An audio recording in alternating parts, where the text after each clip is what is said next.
ठरलं तर मग या मालिकेच्या 21 नोव्हेंबरच्या प्रोमोमध्ये आपण पाहणार आहोत की अर्जुन आणि सायली हे थेट मैनावतीने सदाशिव यांच्या घरी पोहोचतात.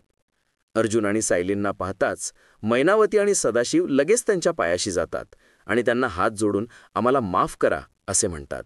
आम्ही तुमच्या पाया पडतो असं म्हणतात.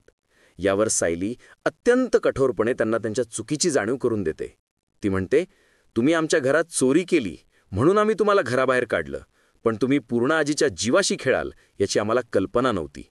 अर्जुन त्यांना स्पष्ट इशारा देतो, आता आम्हाला आमच्या सर्व प्रश्नांची खरी उत्तरं हवी आहेत. जर तुम्ही ती दिली नाहीत तर आम्ही तुम्हाला थेट पोलिसांच्या ताब्यात देऊ. हे ऐकून मैना आणि सदा दोघांचीही गाळण उठते आणि ते खूप घाबरतात.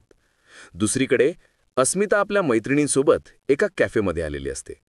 त्याच कॅफेमध्ये सचिन आणि साक्षी देखील उपस्थित असतात. अस्मिताची नजर सचिनवर पडते आणि सचिनही अस्मिताला पाहतो. अस्मिताला पाहताच सचिन लगेचच घाबरून जातो आणि साक्षीला घेऊन घाईगडबडीने तिथून निघून जातो. अस्मिताचा जीव खूप धडधड करत असतो. ती लगेच सचिनचा पाठलाग करू लागते. घाबरलेल्या अवस्थेत ती एका व्यक्तीला पाठीमागून हा तोच सचिन आहे का हे तपासण्याचा प्रयत्न करते. पण उद्याच्या भागात आपल्याला कळेल की तो व्यक्ती सचिन नसणार आहे.